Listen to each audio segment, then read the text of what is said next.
Ora viva, saudações, sejam todos bem-vindos a mais uma edição do meu e o vosso programa, podcast Mais Ciência. Eu sou o Arsénio Miranda e hoje vamos falar sobre a temática em abordagem, o suicídio. Este que tem sido um problema na nossa sociedade e que muita gente conhece sobre o suicídio. Então hoje trouxemos aqui alguém que tem competências para aclarear a respeito desta temática que vamos aqui abordar. E mais do que falar, não é? Não vou me deixar levar pelas palavras. Dou agora sim as boas-vindas ao Dr. Cirilo Mendes.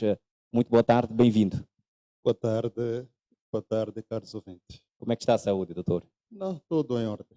Penso que não seria diferente, né? Pois estamos a falar de um psicólogo clínico. Pronto, doutor, quanto à temática em abordagem, eu gostaria que nos ajudasse a esclarecer para os nossos ouvintes e caros telespectadores lá em casa, o que é propriamente o suicídio? Bem, quando falamos sobre suicídio, estamos a falar de um problema atemporal e transversal. Atemporal e transversal porque o que significa que enquanto haver homens, haverá sempre suicídio. É um problema que não é recente. Os dados atestam que antes da era cristã já houve registro de pessoas que cometeram suicídio. Então, do ponto de vista da saúde mental, o suicídio faz parte das urgências psiquiátricas. Por fazer parte das urgências psiquiátricas, estamos a falar de um problema que requer uma intenção urgente, porque é o ato intencional em que a pessoa tem de pôr fim à sua própria vida. Na verdade, ao falarmos do suicídio como tal, é importante que as pessoas compreendam o que significa comportamento suicida, antes de falarmos propriamente do que é o suicídio. O comportamento suicida apresenta uma gama de vários elementos que levam até a consumação do próprio ato que nós consideramos como suicídio. E neste comportamento suicida, estamos a falar de quê? Toda ação que leva o indivíduo a ferir a si mesmo. De que modo é que ele fere-se? Através de ideias, atitudes ou gesto, tentativas e, por fim, o suicídio. O que significa que o primeiro elemento que faz parte desta componente são as ideias. As ideias são planos, pensamentos que a pessoa tem de pôr fim à sua própria vida. Simplesmente ideias. Depois das ideias é que vem os gestos ou atitudes. Como é que são as atitudes? Aqueles casos que nos deparamos com pessoas que, a nível das redes sociais, vão fazendo publicações do tipo lamorioso. Já não me sinto bem, o ambiente para mim já não corre bem e acho que a morte para mim é a solução. Quando nos deparamos com mensagens desta natureza, a nível das redes sociais, por não termos essa capacidade de prestarmos uma atenção devida, o que é que nós alegamos?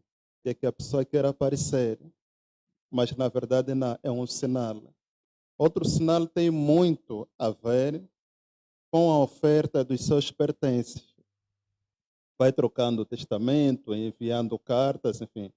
Todos esses elementos correspondem a atitudes suicidas. Então, quando nos depararmos com uma situação do gênero, é sinal de que a pessoa está dando sinais. E a nossa atenção para com ela deve ser redobrada. Depois da atitudes vem a tentativa. A tentativa, tal como infere o termo, a pessoa tenta, só por alguma razão de sorte, ele não chega a concretizar o tal ato. Algumas vezes isso acontece porque há pessoas por perto ou o método em que ela aplica falha. O que significa? Quando estivermos a falar da tentativa, a pessoa que tenta tem a consciência do próprio ato, daquilo que é a finalidade, apesar do método ter falhado.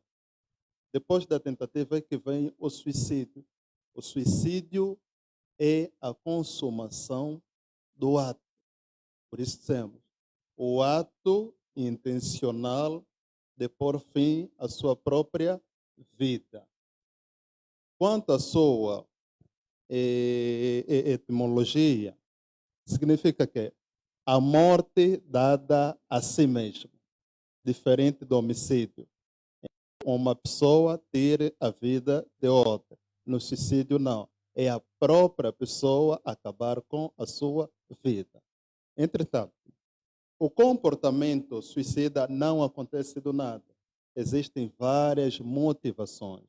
E hoje, infelizmente, estamos numa sociedade em que as pessoas preocupam-se simplesmente em julgarem sem compreenderem o comportamento dos outros.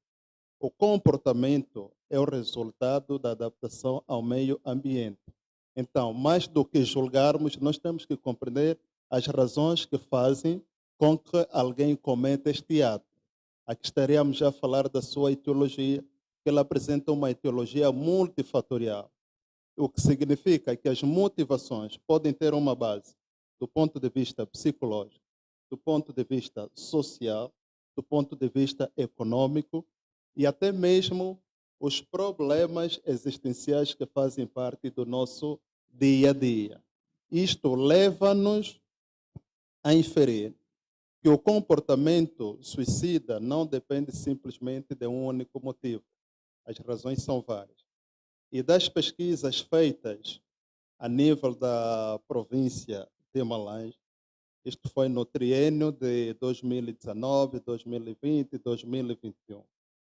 Encaramos uma série de fatores que, para além de consumo de álcool, problemas de natureza mental, encontramos também situações que estão ligadas a rituais.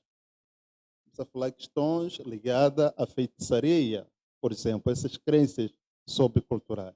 Então, as motivações são várias, o que leva-nos a perceber, se não termos a noção clara daquilo que são os motivos, então torna-se difícil intervirmos situações desta natureza. E eu penso que nesta altura temos aí algumas pessoas já a acompanharem o nosso programa, também podem deixar as questões, porque o Dr. Cirilo Mendes está aqui para clarear todas as questões. E nesta senda, Dr. Cirilo, como podemos identificar, não é, sinais de alerta para com aquelas pessoas que já demonstram índices de suicídio ou comportamento suicida? Bem, os sinais de alerta são vários. Dentre eles, vamos encontrar sinais do ponto de vista situacional. O que quer dizer isso? Os problemas situacionais são aqueles problemas que têm a ver com as circunstâncias que ocorrem no nosso dia a dia. Por exemplo, a perda recente que alguém sofre, tipo a morte de um ente querido, o divórcio, o desentendimento com os colegas a nível do serviço, mau ambiente a nível da família. Para crianças e adolescentes, sofrem muita pressão por parte dos pais, sobretudo na questão relacionada ao rendimento escolar. Estes sinais que ocorrem no nosso dia podem levar a pessoa a cometer o suicídio. Agora, para além dos problemas situacionais, temos os problemas de ordem mental. Uma pessoa que sofre de depressão tem algum vício ou dependência em substâncias psicoativas, doenças como esquizofrenia, também são fatores preditivos muito fortes que levam a estes comportamentos. Do ponto de vista comportamental, é aquilo que já acabamos de inferir. Argumentos do tipo lamorioso em querer desfazer-se de alguns pertences, atualmente é muito comum a nível das redes sociais, são sinais típicos de alerta em que as pessoas devem estar basicamente atentas. Alguém que apresenta alteração do humor, ou estava alegre, mas depois de algumas horas está triste. E nós não prestamos atenção nesses detalhes. Por quê? Estamos numa sociedade que aquelas pessoas que padecem de alguma doença mental têm a tendência de serem estigmatizadas, sofrem de algum preconceito porque dizem que são questões ligadas à feitiçaria, por exemplo. Pessoas com sinais de depressão, alegamos de que é uma questão de frescura, mas na verdade não. São sinais típicos de alerta de que a pessoa, na verdade, passa por algum sofrimento. E por passar por este sofrimento, ele precisa de uma ajuda imediata. O outro sinal tem a ver com as tentativas. Aquelas pessoas que tentam suicídio a primeira vez têm maior probabilidade de voltarem a tentar. Mas agora, o que é que acontece? Qual é a barreira que nós temos encontrado? Em função dos mitos sobre estes comportamentos. Há pessoas que dizem, olha, ele tentou, já não voltará a tentar. É um engano. Grande parte das pessoas que cometem suicídio tiveram mais de uma tentativa de suicídio. Então, se alguém tenta, não importa o método em que ele usou, é um sinal evidente de que esta pessoa deve ter um acompanhamento de forma reforçada. Agora, na ignorância destes sinais, é aquilo que tem acontecido. Falamos que não, até porque há dias no serviço fez declarações de alguns problemas que estava a passar, mas não tínhamos a ideia da dimensão do problema que ele estava a passar. Exatamente por causa daquilo que chegou a este tipo de finalidade. Então, o que significa o quê? A identificação dos sinais de alerta que a pessoa vai apresentar passa a ser o primeiro caminho para uma prevenção mais eficaz.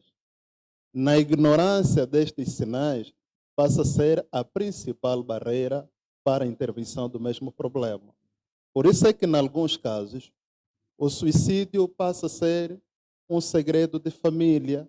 Segredo de família por quê? Por causa do estigma, a pressão social que esta mesma família vai passando. Mas se fizermos um estudo mais aprofundado, vamos conseguir perceber que no seio dessa família os problemas já vêm a acontecer há muito tempo. Mas devido a essa barreira que encontram por parte da própria sociedade, então faz com que as pessoas se afastem, não procurem ajuda no momento exato. E a consequência é o suicídio.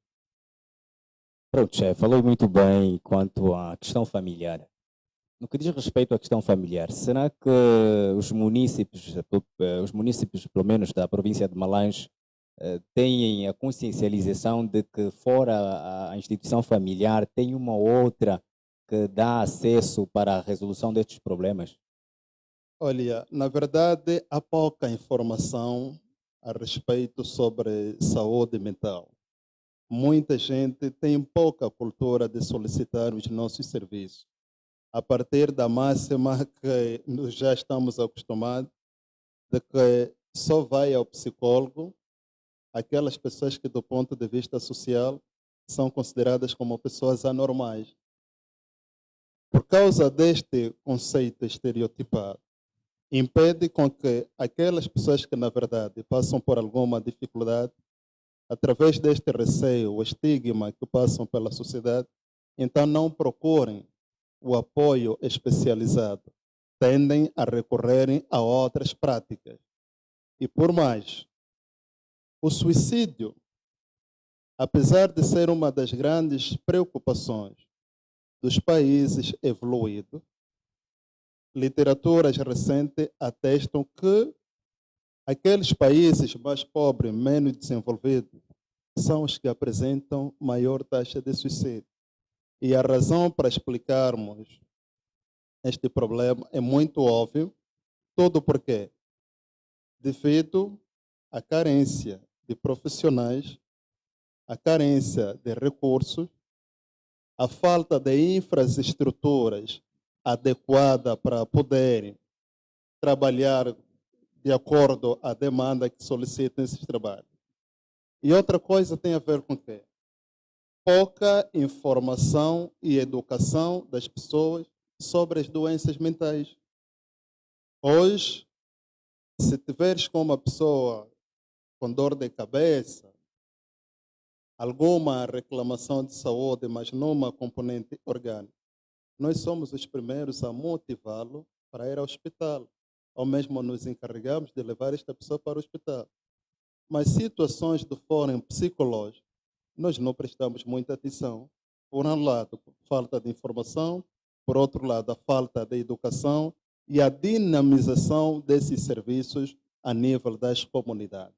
Entretanto, aqui passa a ser uma chamada de atenção, não só para os profissionais de saúde, mas o governo no seu todo, no sentido de que haja maior incentivo para mais centros de saúde mental e maior inserção destes profissionais nas unidades hospitalares, não apenas de referência, mas aquelas também que se encontram nas zonas rurais. E sendo também uma área em que pouca gente não é, tem o conhecimento, eu pelo menos, de forma particular, tenho em mente que uma consulta para com um psicólogo clínico deve me custar muito dinheiro. E se calhar deve ser um dos motivos que faz com que algumas pessoas não solicitem por estes préstimos profissionais. Assim, de forma um pouco mais resumida, só para não ter que dizermos, né, o quanto é que custa, porque tem que vir até o nosso consultório. É difícil um indivíduo normal ter condições para as consultas? O sistema de saúde, na perspectiva pública, ele é acessada para a população em geral, não importa o seu status. Agora, o que faz com que as pessoas procuram os serviços do ponto de vista particular, isso tem muito a ver com a qualidade. E aí a necessidade de eu contribuir com alguma taxa, não propriamente um pagamento como tal, conforme muitos pensam. Então, tudo, na verdade, depende, neste caso, se tiveres num consultório particular, né? Vai depender do contrato terapêutico que você terá com o próprio psicólogo. E os contratos terapêuticos, não vamos muito naquilo que são as possibilidades do próprio paciente. Mas como é uma questão de saúde, então nós devemos velar primeiro naquilo que é o asseguramento, o bem-estar da própria pessoa. Tudo, na verdade, resolve-se por base de uma conversa. Se não tens condições no momento, a possibilidade depois de contribuir num momento mais oportuno, o trabalho não para. O trabalho não para. Mas agora, é importante que as pessoas estejam informadas a respeito disso. Porque se não forem informados e ficarmos presos nesses mitos, porque quando falamos de mito, estamos a falar de quê? De ideias preconcebidas numa vertente negativa que impede com que as pessoas solicitem um trabalho adequado. Tudo porque ela não está informada. Então, como é que nós vamos desvendar esses mitos que estão relacionados à saúde mental, para não terem a ideia de que só vai ao psicólogo quem é maluco, de que a consulta de psicologia é muito cara, através de trabalhos de extensão. E estes trabalhos de extensão podem ser desenvolvidos a nível das escolas do ensino geral e ensino superior. Os meios de comunicação social também é uma ferramenta muito útil para a divulgação destes serviços. Então, quanto mais informadas as pessoas estiverem, melhor será a forma de prevenção. Estamos a falar de uma prevenção do ponto de vista primário. Nós podemos prevenir através das redes sociais. Podemos prevenir a nível das escolas, igrejas, mercado, por intermédio de palestras, conferências, distribuição de cartazes com temas ligados à saúde mental. Sensibilizar e incentivar as pessoas nas consultas de rotinas de saúde mental, conforme acontece nas consultas médicas. Isso é que é o caminho ideal, porque nós sofremos por falta de informação. Mas se estivermos informados, eu já sei que hoje o meu estado de humor está alterado. Irrito-me facilmente por causa da presença dos meus colegas, mas no passado eu não agia assim. Então já é um sinal evidente de que esta pessoa precisa de ajuda. E que tipo de apoio deve procurar? Um especialista ligado à saúde mental. Pois é, e neste contexto, então, quais são as estratégias, não é, de prevenção eficazes que o Dr. Cirilo Mendes utiliza, não é, no contexto clínico? Olha, do ponto de vista da prevenção, segundo a OMS, lançou um programa onde fala Life, que significa viver a vida. É um programa universal, isso quer dizer que abrange todos os países. No Life, o que é que se recomenda? O primeiro passo tem a ver com a identificação dos grupos de risco. Quais são os grupos de risco? São aquelas pessoas que têm uma relação com os fatores de risco. Por exemplo, uma pessoa que é dependente de álcool ou outro tipo de droga faz parte dos grupos de risco, o que significa que ele deve ter uma intervenção já urgente. Pessoas que sofrem com depressão, familiares com histórico de comportamento suicida, neste caso aquelas famílias em que um dos membros tentou o suicídio ou mesmo suicidou-se, também fazem parte dos grupos de risco. Pessoas com perturbações mentais como a esquizofrenia, onde já aparecem alucinações, delírio, a perda do contato com a própria realidade, porque há uma alteração frequente a nível da consciência desta mesma pessoa, também fazem parte dos grupos de risco. A nível das nossas organizações, existem síndromes organizacionais. E esta síndrome organizacional, como a questão da inveja, perseguição a nível da instituição, colegas que sentem medo da competência dos outros porque têm a falsa ideia de que vai lhe tirar o lugar, por causa disso vai impedir com que outro exprime aquilo que realmente ele sabe. São pessoas que quando passam por este tipo de pressão podem desenvolver o estresse laboral a nível da organização. E esse estresse laboral leva a que a ansiedade e depressão vai ficando frustrado. Então, desde o momento que estes indivíduos estejam já identificados, então aí nós podemos criar um programa de intervenção. E só para realçar, os programas de intervenções podem ser feitos de forma universal, o que tem acontecido no mês de Setembro Amarelo. Aquele é um programa, é o maior programa de prevenção a nível mundial. Mas os programas podem ser elaborados de modo nacional, regional ou local. Suponhamos que estamos no bairro da Carreira e há muitas tentativas de suicídio. Então, podemos elaborar um programa só para aquele bairro.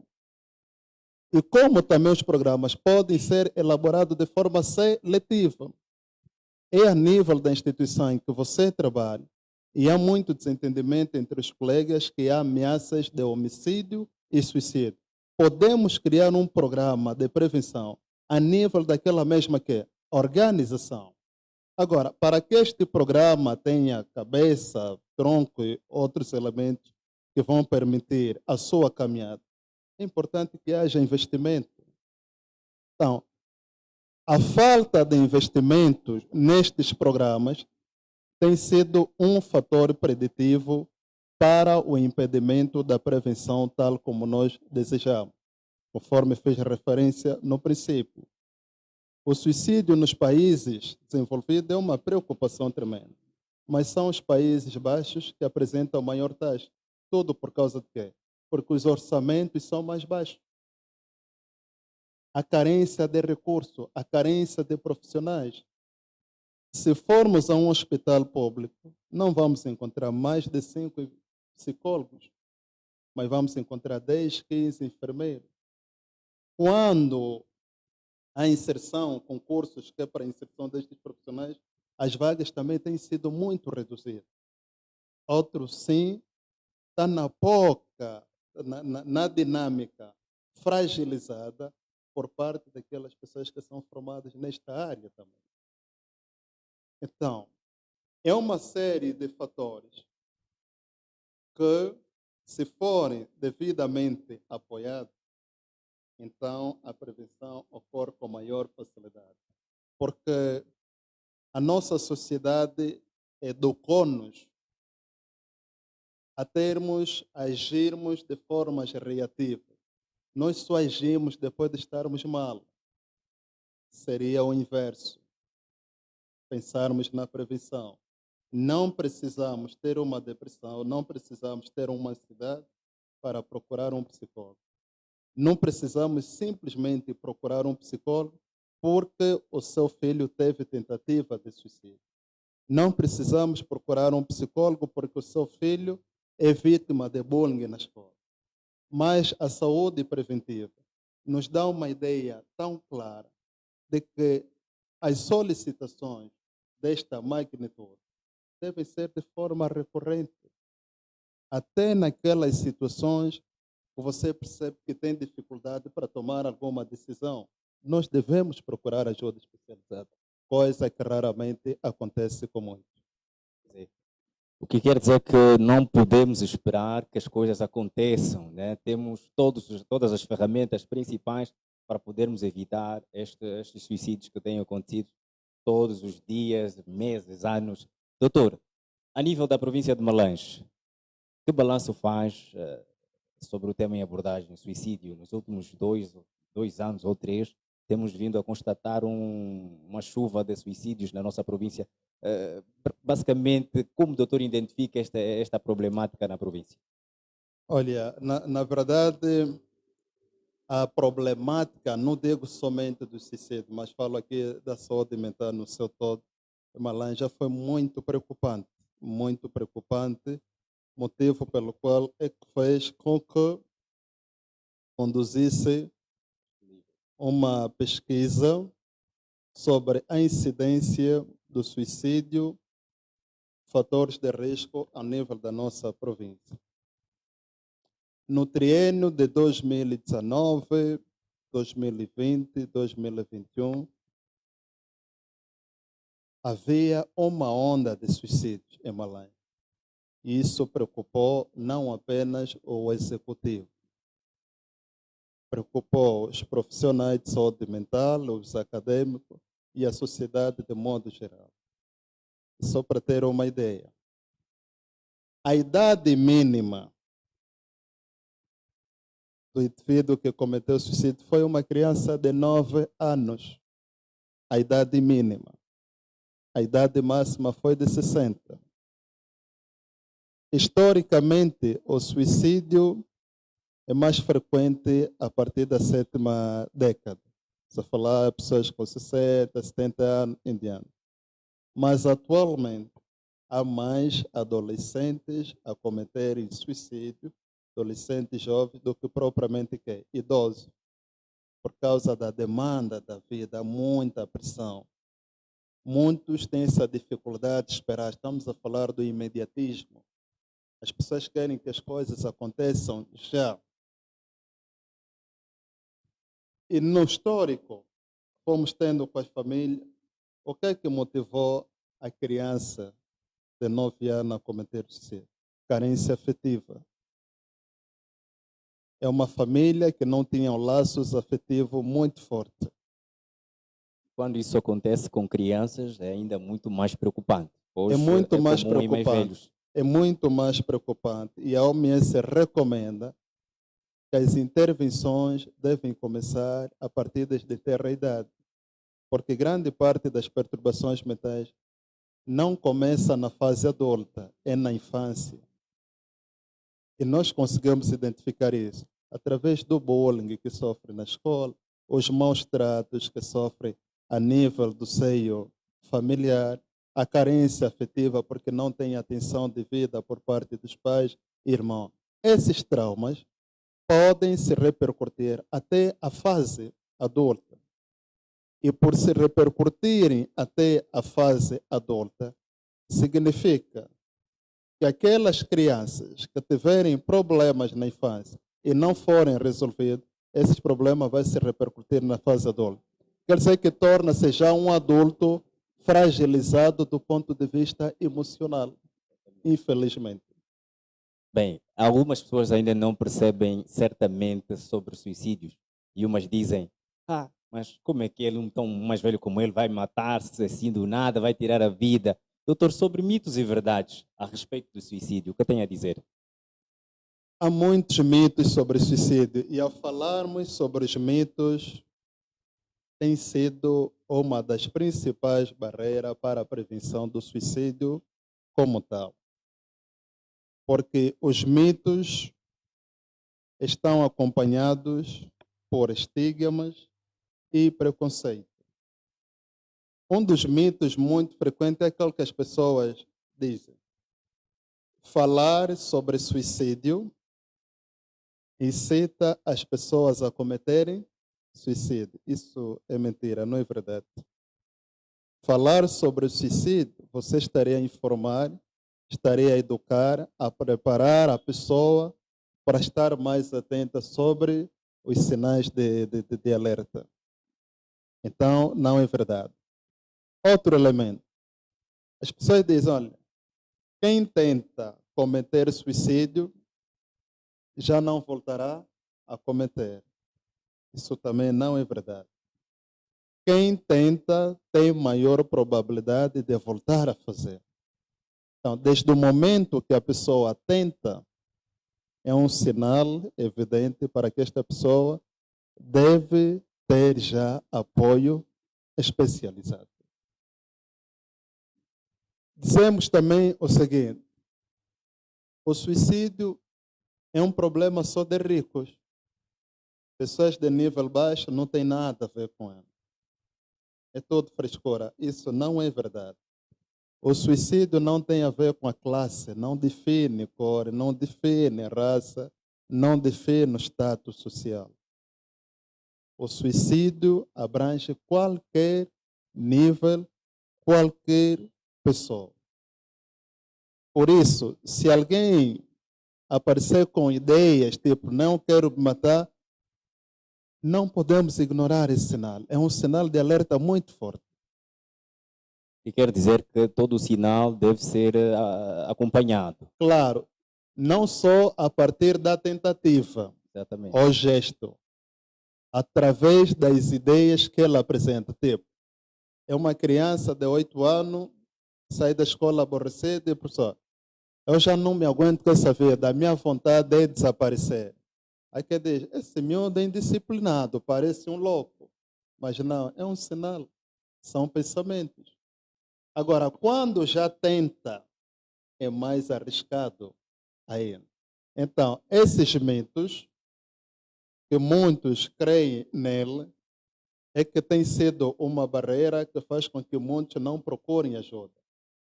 Por exemplo, uma das consequências do suicídio é que, do ponto de vista psicológico, deixa a família afetada emocionalmente e socialmente passam por vergonha.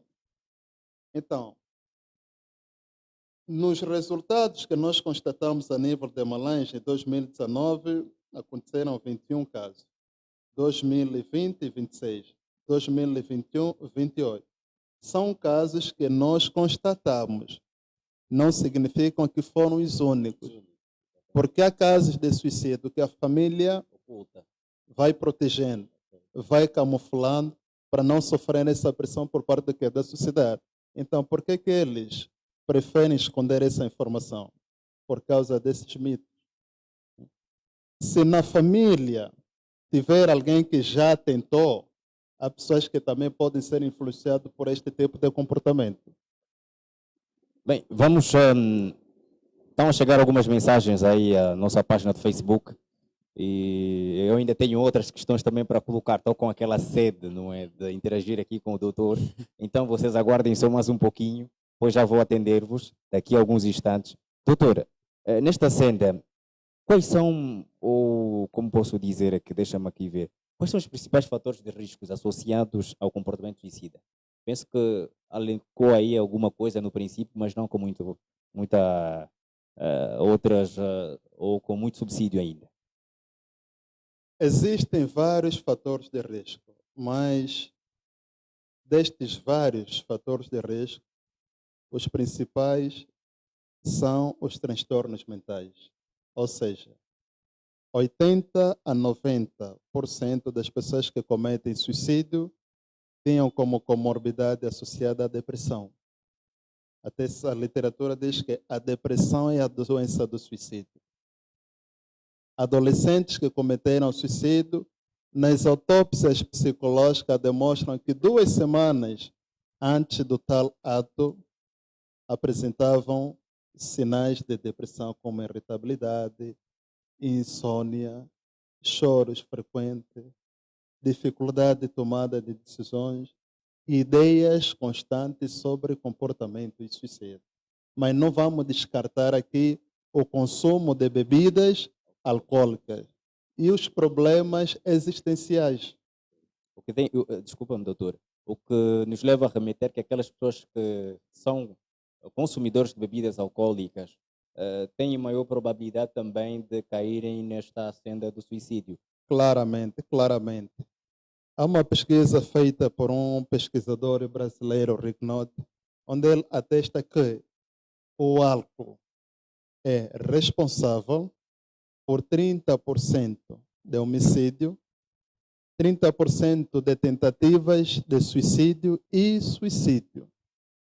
O álcool, apesar de ser uma bebida lícita, não significa que não tem efeitos devastadores. Porque o álcool é uma droga e tudo que é droga altera o funcionamento normal do cérebro. Para não termos que falar de outras drogas mais pesadas como a lhama, que é a mais perturbadora. Então, se tivermos alguém, um amigo, parente, que tenha alguma ligação com estas substâncias, então já faz parte dos grupos de risco. Grupos de risco por quê? Porque o comportamento que ele apresenta faz parte dos fatores de risco. E nesta senda, como lidar então com um cliente que expressa pensamentos suicidas durante uma consulta? É notório que tem deparado com N clientes que recorrem ao nosso consultório, se calhar uns com um nível avançado em relação aos outros. É aquilo que nós já dissemos. Não importa a dimensão do seu problema, se é um transtorno mental ou é um problema existencial. Quando isso estiver a proceder, o que se recomenda é procurar ajuda especializada. E a nível do nosso consultório, as solicitações relacionadas a comportamento suicida têm sido frequentes. E maioritariamente são adolescentes. Então, que é para chamarmos a atenção também às famílias no que diz respeito àquelas que são as relações no meio deste mesmo grupo. Porque muitos chegam a este tipo de decisões nem porque têm um problema mental, mas sim problemas existenciais. E estes problemas existenciais têm a ver com o quê? A falta de atenção, a discriminação, a maneira como você é comparado com outro, mas diminuindo o seu ego, deixa a pessoa para baixo. A forma insolente como tratamos os mais novos tem uma repercussão muito forte na vida desta mesma pessoa. Pessoas que não têm sucesso do ponto de vista profissional, aquelas pessoas que são muito comprometidas com a sociedade, mas que no final das contas não é reconhecida tal como ele esperava, em função daquilo que ele já produziu, em função daquilo que ele já contribuiu, pode levá-lo a cometer o suicídio. Pessoas muito egoístas, não egoístas porque deseja simplesmente que as coisas boas aconteçam com ela. Mas estamos a falar daquelas pessoas que obrigam que os outros façam exatamente aquilo que ela quer. E quando isso não acontece, leva a um momento de frustração, também podem cometer o suicídio. Então, o caminho ideal para a intervenção desses casos, para além de ajuda psicoterapêutica que é feita com psicólogo, há aquelas ajudas do ponto de vista psiquiátrico que deve ser feita com o psiquiatra. Estamos a dizer que são pessoas que precisam de um apoio duplo, tem que ter a intervenção do psiquiatra e a intervenção do psicólogo. Agora, se dissermos, não, quem vai a psicólogo é uma frescura, eu não estou maluco porque tenho noção das coisas, vou a psiquiatra, não preciso tomar medicamento, simplesmente posso ir ao rio, banhar, brincar com amigo, não. Isso é um apoio empírico. Estamos a falar de um apoio institucionalizado e sistematizado. Aí sim, terá todos os procedimentos e protocolo para uma orientação mais adequada. Exatamente. Em tempos também deparei-me com uma situação no meu Facebook, onde uma rapariga escreveu que estou cansada, não é? Estou sem dinheiro, o namorado deixou-me e os amigos com quem conversava também me abandonaram. Penso que estas frases também já conseguimos enquadrá-las para uma tentativa de suicídio, doutor. Isso aí faz parte da atitude suicida, ao gesto suicida. E por estarmos numa sociedade materialista, em que a questão afetiva está distante de todo, nós não prestamos atenção nestes sinais. Mas depois de cometer o tal ato, nós rebuscamos aquilo que ela já havia aqui, manifestado. Olha, foi na semana passada, vi uma publicação dela, dizer que está cansado, os amigos fugiram, enfim, é um sinal evidente. Então, se nos depararmos com alguém com comportamentos desta natureza, o mínimo que devemos fazer é prestar atenção a esta pessoa e encaminhá-la a pessoas de direito para ter um atendimento mais eficaz. Ok. Então, aí está. Bem, ainda assim, nesta senda, vamos colocar mais questões, né, para o nosso... Qual é a importância da comunicação para este assunto, uma vez que estamos a falar de algumas pessoas que sofrem no silêncio e simplesmente não têm outras vias, não é, se calhar, de expor aqueles sentimentos que possivelmente pode levar à prática de suicídio. Que posicionamento nós devemos optar, pelo menos para pessoas que já conseguem identificar, como por exemplo uma destas publicações que temos a acompanhar nas redes sociais, que para uns é frescura, mas para quem entende a matéria é coisa séria. Exatamente. A intervenção de suicídio depende de uma equipe multidisciplinar e do ponto de vista também institucional. Por exemplo, a nível das escolas, através da flexibilidade que existe a nível dos planos curriculares, os professores devem ser orientados a falarem de assuntos sobre suicídio, depressão, problemas existenciais, no momento das paradas, por exemplo. Nos 45 minutos de aula, ele pode reservar 5 minutos, porque existe o currículo culto e o currículo culto, para falar desse assunto.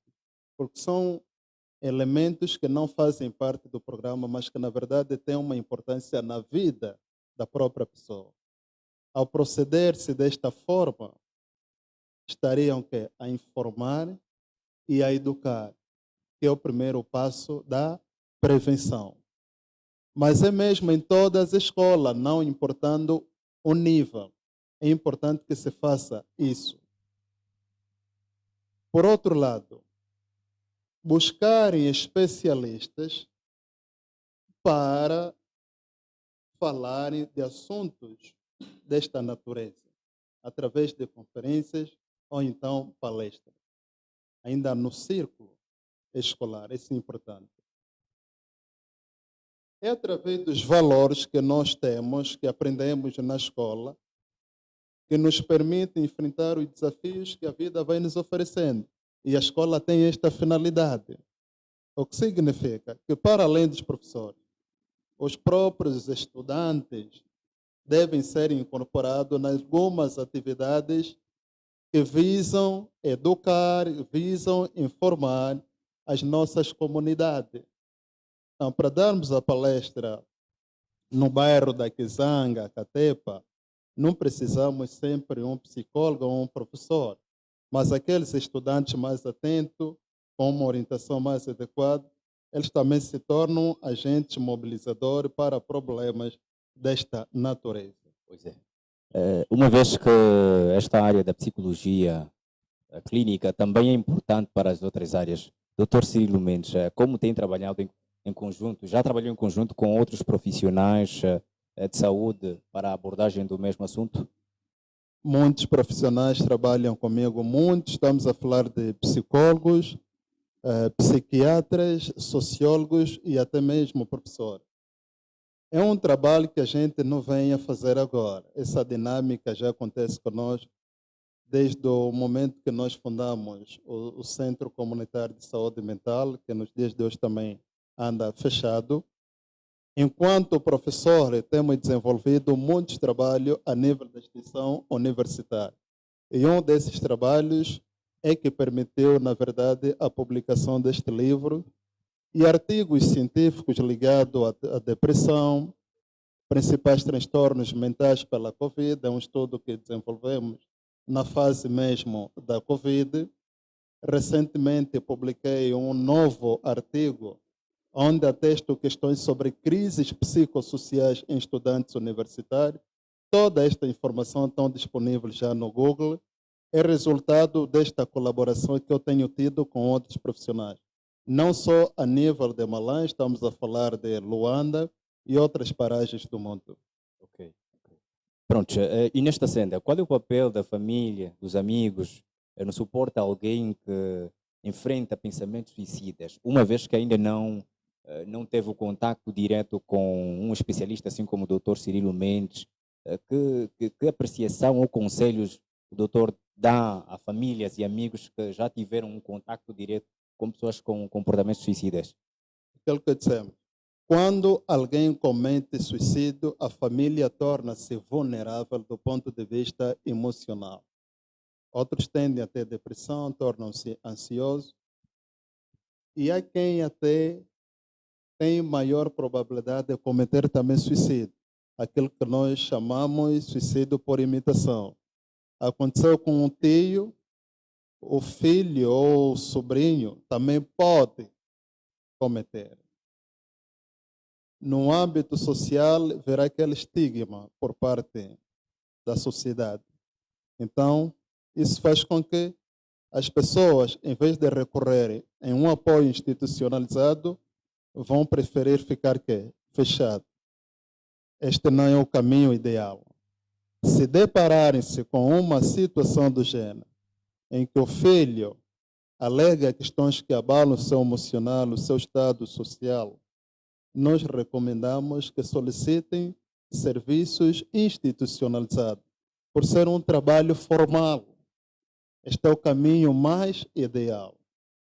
Felizmente, a nossa província, depois da criação do Centro Comunitário de Saúde Mental, com o espaço, a rúbrica Comportamento e Psicologia que temos a nível da Rádio Malães, que é o único e maior espaço de divulgação sobre saúde mental.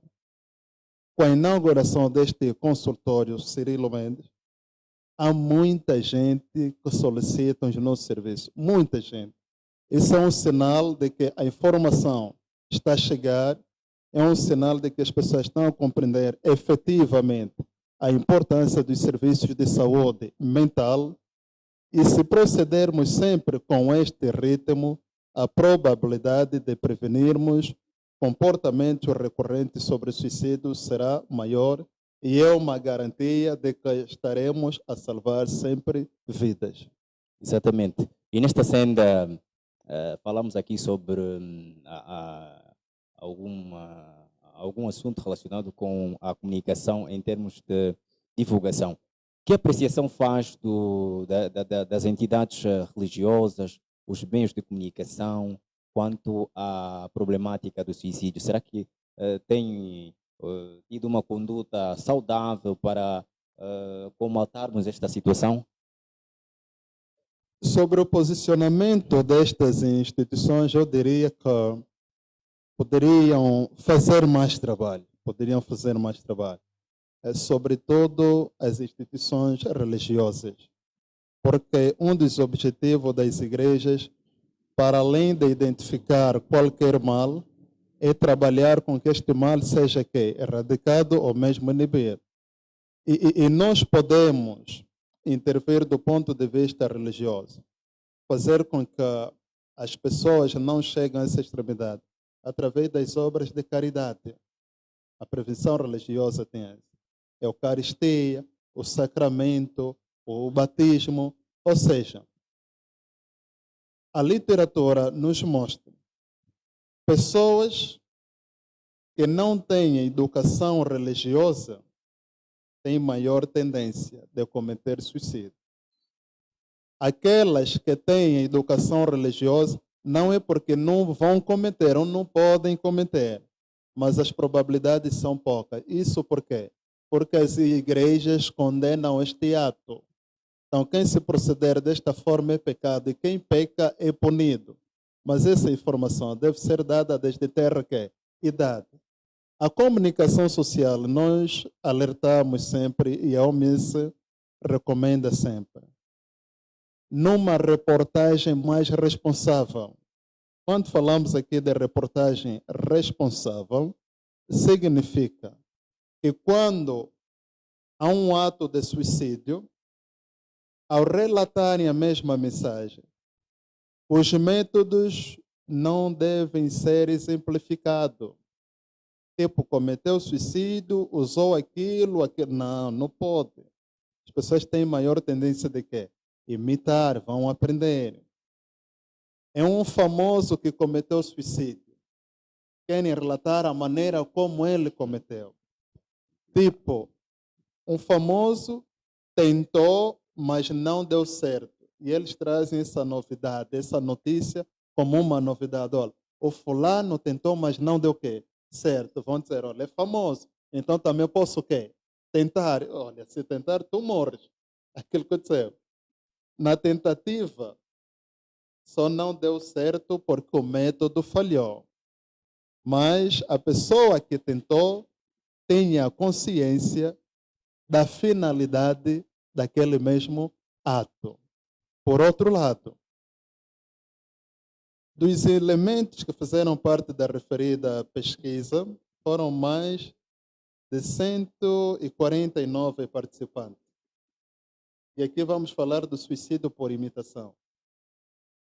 Há participantes que alegaram que tentaram porque assistiram filmes relacionados ao suicídio.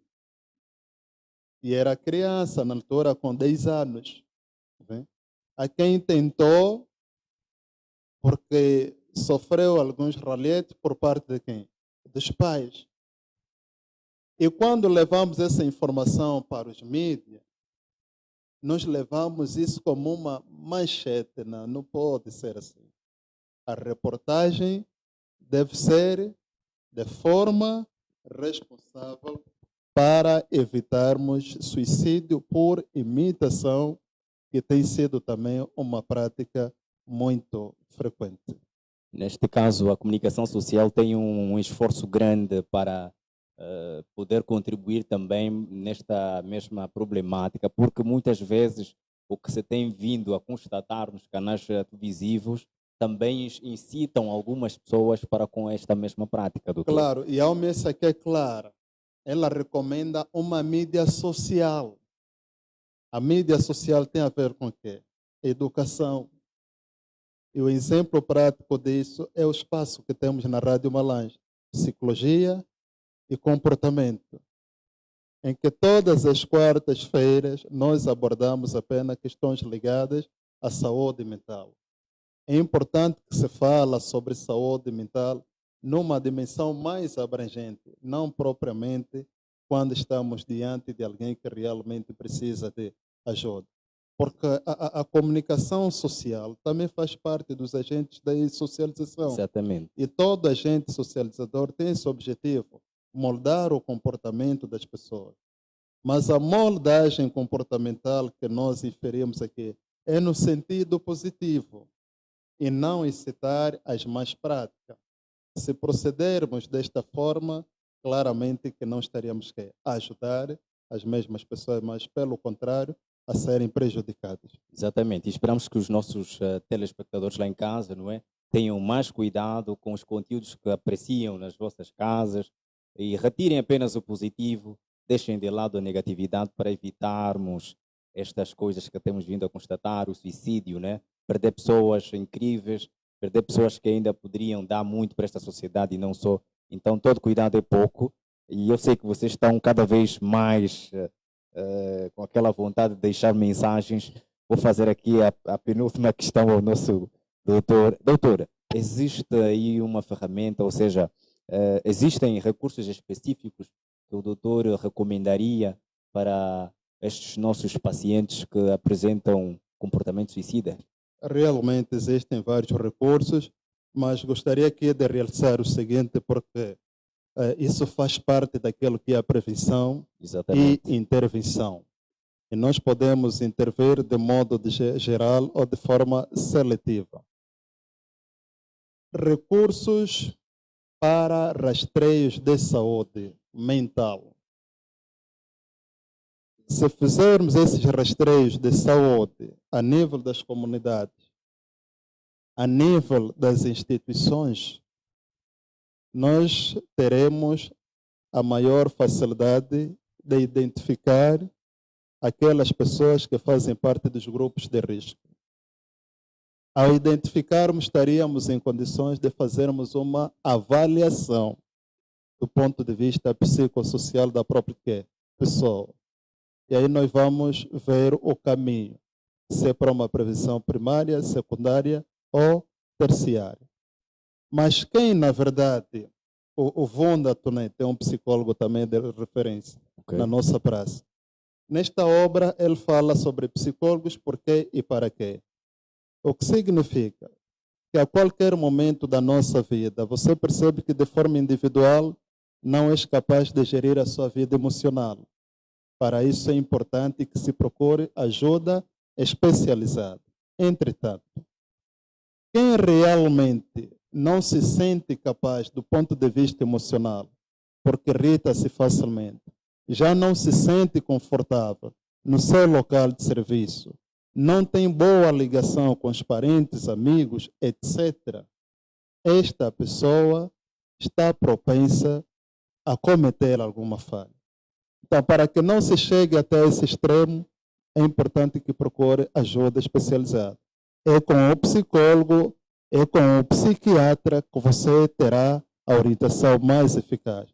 Então, temos que deixar de termos essa ideia de que somos muito fortes. Esse conceito de eu sou suficiente que é para poder gerir tudo que acomete comigo. Não é possível. Está mal, procura ajuda. Isso é o normal. Isto não lhe reduz. E por outro lado, desde cedo, nós começarmos a educar, a orientar as nossas crianças a não serem muito materialistas e velarem mais em questões afetivas, passa a ser um fator protetor contra o comportamento suicida. Agora, se acostumá-los somente com questões materiais, amanhã, quando não tiver um telemóvel ou um iPad, mas ele quer que os pais o comprem, mas naquele momento os pais não têm possibilidade, passa a ser um fator de risco. Há quem até simula comportamento. Se não me derem, não irei à escola. Os pais tornam-se reféns dos próprios filhos, porque eles, desde cedo, acostumaram-se às crianças. E quando acostumamos assim, estamos a tornar a formar pessoas dependentes para o resto da vida. Precisamos formar pessoas autônomas que, independentemente de alguma crise que ele estiver a passar, ele vai perceber as maneiras de como poder enfrentar a mesma situação. Então, independentemente de qualquer circunstância que estiver a ocorrer, é importante que as pessoas comecem a compreender, desde terra idade, a importância extrema que têm os serviços de saúde mental. Exatamente, palavras do Dr. Cirilo Mendes. Bem, costumamos a ouvir os pais daí a dizer que, olha, que eu não tive muito, mas eu vou dar tudo ao meu filho. Atenção, estamos a prejudicar os nossos irmãos. Amanhã, quando nós irmos embora, eles não vão conseguir safar-se desta. Então, vamos dar o essencial. aqui o doutor fez menção de um ponto muito importante, que é necessário darmos, não é, os passos segundo aquilo que podemos. Não podemos exagerar, pois nós não somos eternos e amanhã podemos... doutor, agora vamos também aqui dar uma olhadazinha na nossa página, porque a cada hora que falamos, as pessoas estão com vontade de também darem aqui o seu contributo. Escreveu o nosso amigo Cafu Sadala, não é? Fez a primeira questão. Quais os sinais que dão conta de que uma pessoa está a arquitetar um suicídio? Um dos primeiros sinais tem a ver com ideias. E as ideias podem ser manifestadas a nível do convívio social. A nível do convívio com amigos, parentes e filhos. De que modo? Entristeceu-se com alguma situação e diz o seguinte: um dia vocês terão saudade de mim. Ok. Esta frase já diz muita coisa. Ok, é um sinal. Outra coisa é alguém que é muito apegado às suas coisas e de repente vai oferecendo. Vai oferecendo. Okay. É um sinal também de alerta. Para aquelas pessoas que, em função da alteração do seu humor, era muito extrovertido, mas depois prefere ficar sozinho, sobretudo no quarto, é convidado para sair, já não aceita conforme o fazia, também é um sinal de alerta. Alteração do apetite, comia tanto, mas agora para comer é um puxa-puxa. O desleixo mesmo. Era muito vaidosa, mas começas a ver a sua aparência física descuidada, já não é aquele jovem vaidoso que gostava de pentear o cabelo, pôr um perfume, agora deixa a vida me levar, é um sinal típico também de alerta. Então, se temos alguém nestas condições, é um momento oportuno de nos aproximarmos a ele, em vez de deixá-lo sozinho. Bem, nesta senda também acrescentou, eu não sei, não temos um número específico de mensagens para respondermos ou podemos abrir a linha a todos? Podemos abrir a linha, porque okay. somos da mídia social. Exatamente, exatamente. Mesmo essa tem essa dimensão. Exatamente. Falar sobre o assunto sem nenhum tabu. Ainda assim escreveu também, nesta senda mesmo, o jovem Cafu Sadala, né? A segunda pergunta que ele faz é como interagir com essa pessoa, uma vez que demonstrou sinais. Penso que ele entrou agora, mas o doutor vai ter que fazer menção novamente para poder esclarecer. Exatamente, como interagir com a pessoa com comportamento suicida. Sim. Exatamente. Hoje, o que é que nós notamos? Há pouca empatia por parte das pessoas, não há empatia. Alguém cometeu, em vez de nós darmos o suporte, procuramos criticá-lo, procuramos julgar esta pessoa. Como já é um comportamento que está fora do padrão normal, o primeiro apoio começa a ser dado a partir daquelas pessoas que fazem parte do seu círculo. Estamos a falar de amigos, estamos a falar de família, por exemplo. Se a relação for boa no contexto familiar entre amigos, a pessoa sente-se mais à vontade em poder exprimir aquilo que sente. Agora, se não há esta abertura, ela vai preferir ficar calada. Por quê? Porque tem receio que depois desta situação passar, ela vai sofrer algumas críticas. Você nem parece adulto, estavas a pensar que percebe isso, né? Sim. Então, é importante que as pessoas tenham mais empatia. É importante que haja solidariedade. Tratarmos os outros com dignidade. E quando isso já acontece, nós conseguimos identificar, então devemos pedir um apoio institucionalizado. O apoio institucionalizado é formal. Porque o que é que acontece? Muitos dizem, sou psicólogo por natureza. Compreendemos até ali esta visão empírica. Dar conselho é diferente de um aconselhamento. Qualquer um pode dar conselho, porque isso vai passar, é uma fase da vida, é normal, entendemos até. Mas o aconselhamento como tal é feito por um especialista. Então, acompanhe o seu parente, o seu colega ou um amigo a uma unidade onde há serviços de saúde mental.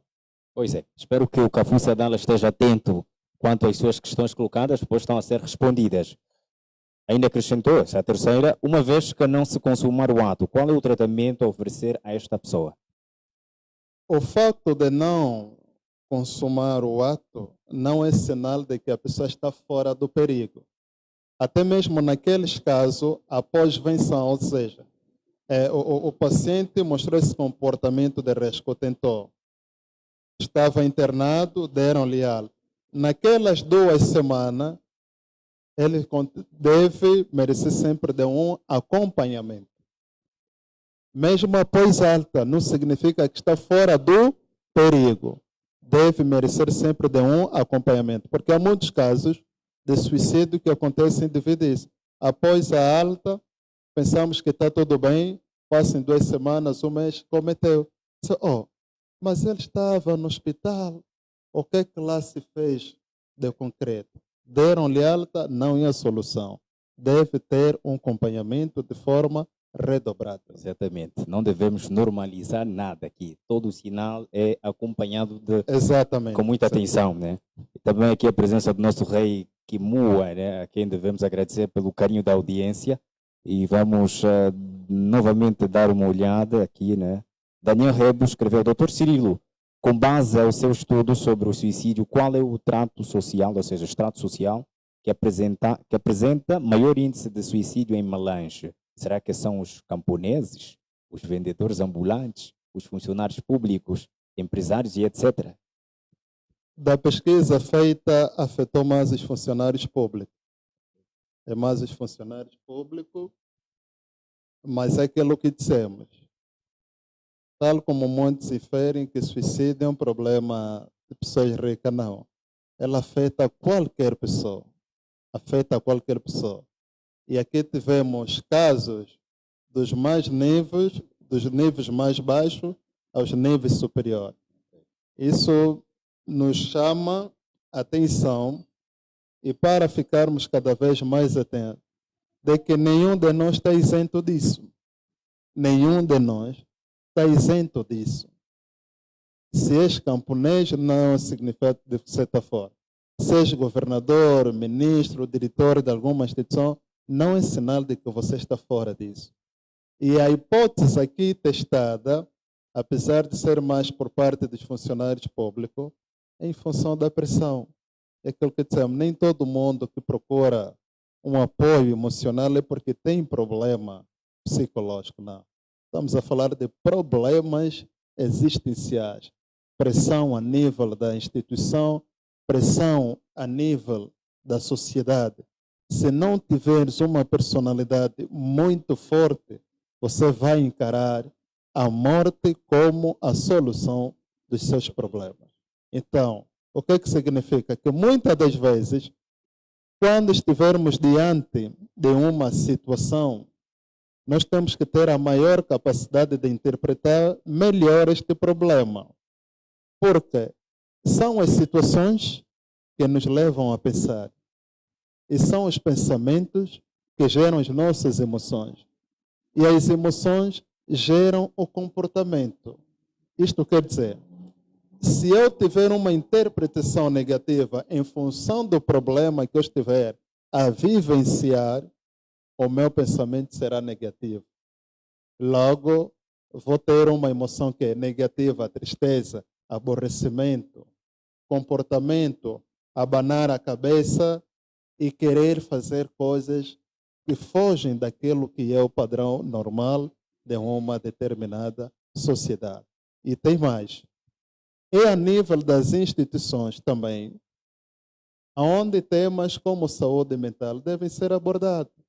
Se fores a uma instituição pública, para além da área de recursos humanos, nós vamos encontrar o gabinete jurídico, porque trata de questões ligadas à disciplina, aos direitos diversos do trabalhador.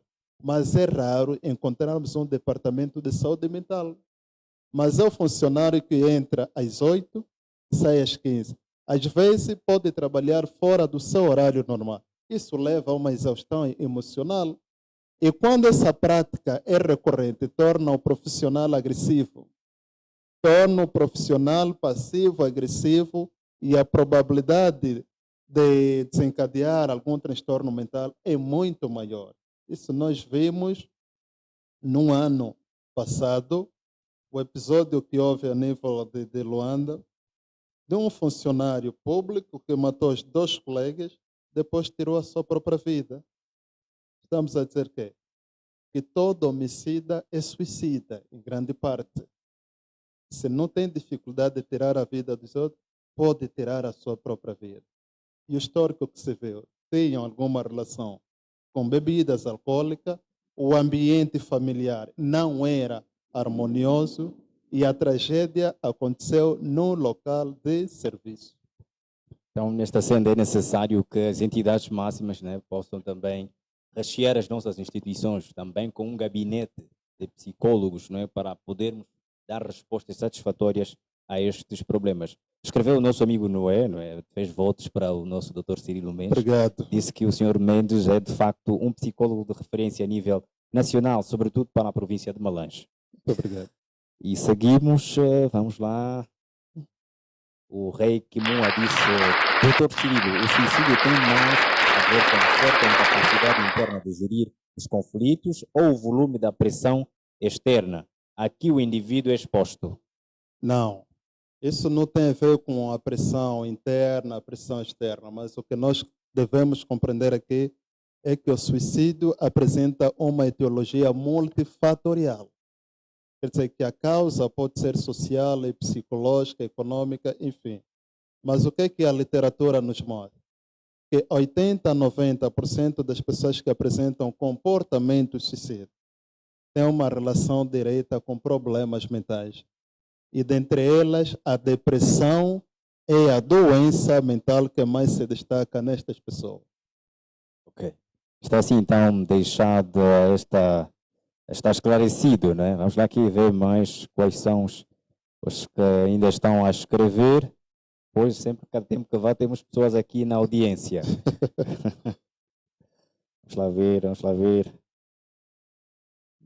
Pronto, enquanto não apareçam novas mensagens, doutor, tem aqui uma história de superação com algum paciente que, por motivos estes, poderíamos perdê-lo e chegou a tempo de consultar os seus serviços e, graças a Deus, saiu do problema em que ele esteve?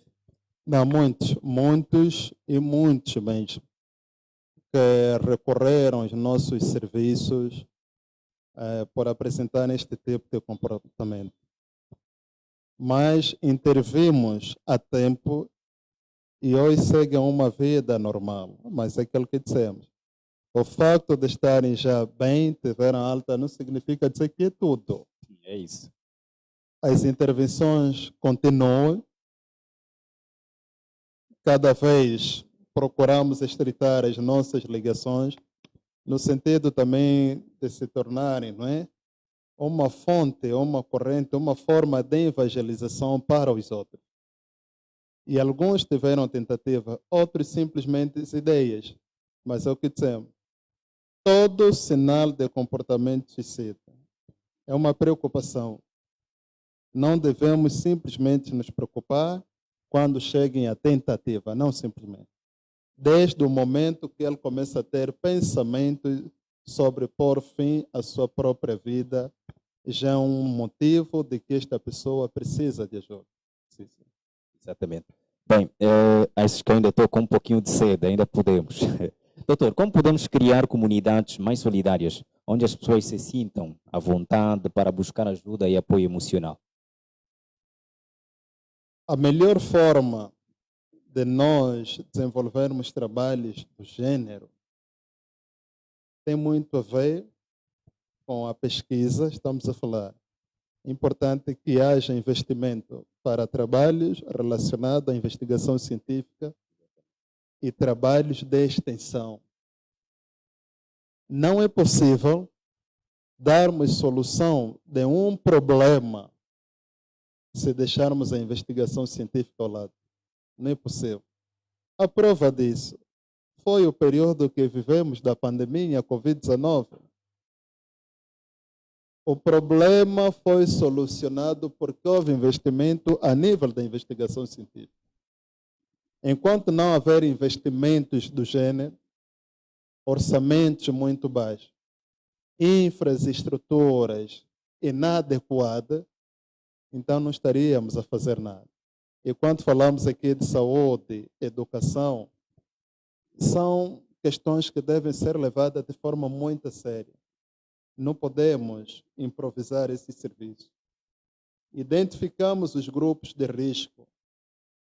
Vai-se fazer uma avaliação. É importante que se tenha acompanhamento. Mas esse acompanhamento depende de quê? De infraestrutura. Exatamente. Depende de quê? Capital humano realmente preparados. Se tivermos aqueles técnicos não preparados, não se capacitem, não se atualizem, como vão poder intervir? Será muito difícil. Hoje nos deparamos com situações muito caricatas. Quando há promoção de um evento em que haverá música, promoção de bebida, os estabelecimentos ficam muito cheios. Mas quando se trata de um workshop ligado à saúde mental, até muitos profissionais daquela mesma área, estudantes que estão a se formar naquela mesma área, não participem. Por isso, quando terminem a sua formação, não conseguem intervir. Ficam simplesmente apenas só mais um formado, alegando que o Estado não dá emprego. Você é um técnico superior, está na dimensão de um cientista. Então, podemos empreender nesta área, mas empreender como? Tendo conhecimento. Se não tiveres conhecimento, você não tem como intervir. E são aqueles que no fim vão dizer, olha, o curso que fez não tem saída. Exatamente. Pronto, palavras do Dr. Cirilo Mendes. Doutora, que conselho deixa para a camada malangina e de forma geral angolana quanto a estas problemáticas, não é? E como é que as pessoas devem fazer para as consultas, não é? Eu creio que nesta altura tem agora noção, estamos a ter a conversa com o Dr. Cirilo Mendes e obviamente que muitas são as pessoas que não tinham ainda esta oportunidade de ouvir falar sobre esta questão aqui abordada, não é? Como é que eles devem fazer para uma breve consulta e que conselhos deixa? Olha, o nosso consultório está aberto todos os dias, das 8 às 15 horas. Está situado no edifício da habitação onde tem o Banco Milênio Atlântico, 3º andar. As consultas são acessíveis. É importante que cheguem ao local. Não é um bicho de 7 cabeças. Já ouviram aqui o doutor a dizer, não é um bicho de 7 cabeças, são acessíveis. Então, corra para aqui e vem fazer a sua consulta também. Pode prosseguir, doutor. Exatamente. Olha, não há saúde física sem saúde mental. Exatamente. Então é importante que as pessoas valorizam, compreendam exatamente a importância deste elemento que é tão importante na nossa vida. Penso que a saúde mental é a mais primordial. É a base, é a base. Temos uma página no Facebook que é Fã Clube Psicologia Malange com o psicólogo Cirilo Mendes. Outra página está Cirilo Mendes. Podem fazer contato a partir dessas páginas. A parceria que temos também com a Sociência da Educação, também podem consultar-nos a partir desta página. Para os ouvintes da rádio, aqueles que gostam de ver a rádio, principalmente a Rádio Malange, temos a rúbrica Comportamento e Psicologia, que passa todas as quartas-feiras, às 15h30. Também abordamos muitas questões ligadas à saúde mental. O nosso contato é o 924 19 36 92. Repito, 924 19 36 92. Para dizer o seguinte, o consultório Cirilo Mendes não tem apenas a finalidade para consultas individuais, mas é um consultório que também tem a finalidade para fazer perícia a nível das instituições, pesquisas e trabalhos de extensão universitária. É um laboratório que nos permite desenvolver artigos científicos e a produção também de livros científicos. Então, para pessoas que, na verdade, pretendem aderir aos nossos serviços, procurem-nos e tudo a gente fará acontecer. Exatamente. O essencial foi deixado, não é? Gostaríamos de continuar, mas infelizmente o tempo é um recurso irrenovável. Obviamente que só temos que agradecer pela presença, não é? Sendo que hoje estaria com a família e tirou o seu tempo para estar conosco aqui ao nosso programa. Eu é que agradeço e, tal como eu já havia dito, é uma forma também de passarmos o evangelho à nossa sociedade através desses podcasts. Para aqueles que estiveram atentos, na verdade, muita coisa ficou. Exatamente. Isso para nós, enquanto fazedores de opinião, é muito importante, porque a mensagem fica. Exatamente. Muito obrigado e continue então nesta senda a trabalhar para juntos fazermos Malange acontecer. Estamos juntos. Muito obrigado. Pronto, essa foi a nossa entrevista com o Dr. Cirilo Mendes, ele que é especialista em saúde, não é? Em saúde psicológica para aqueles que têm tido problemas de saúde mental e acabam por cometerem suicídios. Nós estamos aqui a nos despedir. Agradecemos pelo carinho da sua audiência, a ti que esteve aí bem conectado. A vossa audiência foi a nossa maior alegria. Portanto, prometemos voltar na próxima edição com outras atualidades. Eu sou o Arsenio Miranda, o vosso companheiro de todos os tempos. Um forte abraço, estou com vocês e não vos largo. Estamos juntos lado a lado e coração a coração. Boa tarde.